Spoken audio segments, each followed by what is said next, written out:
إذا لعب الهلال فخبروني فإن الفن منبعه الهلال. مبارك فوز الزعيم الهلالي وهاردك للسموع. كالعادة وبعد كل لقاء رأيي المتواضع، وقد أكون مخطئ وقد أصيب. بالنهاية هو اجتهاد شخصي. سأبدأ بعز أبو سنينة ومن ثم السلبيات. المباراة الأولى التي يشارك بها عز بشكل أساسي، ومع ذلك رأينا أداء راقي جدا. تحدثت عنه من قبل وقلت لكم أنني لمست به الثقة وعدم الخوف، بل وكأنه أساسي منذ سنوات. يحسب للكابتن عمار التجهيز النفسي لعز، وهذا عمل لا يتقنه إلا المدربين الكبار، فهو أشركه في لقاءين سابقين لاعب بديل كي يكتسب الثقة، موقنا أنه سيحتاجه يوما ما.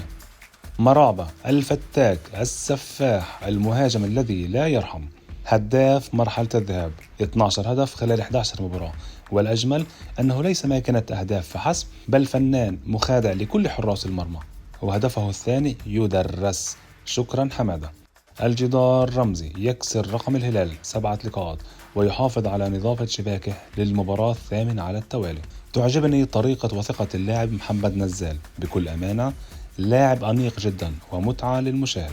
صندوقة رائع جدا ومستوى تصاعدي. أجمل ما يميز الهلال هو جو العائلة، الفريق ككل تشعر وكأنه أجساد عدة بروح واحدة. تعجبني قتالية محمد خليل بكل كرة. أما بخصوص السلبيات، الحصول على كروت صفراء مجانية، وهذا يكلف الفريق كثيرا. أتمنى من الكابتن عمار إيجاد حل لهذه المشكلة.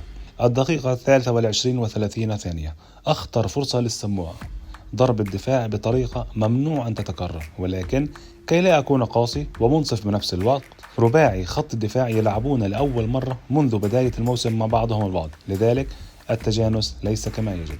ملاحظة: الكرت الأصفر الذي ظهر بالشوط الثاني تقريبا الدقيقة 70 كان من نصيب لاعب السموع وليس لاعب الهلال سلومة. شكرا جزيلا.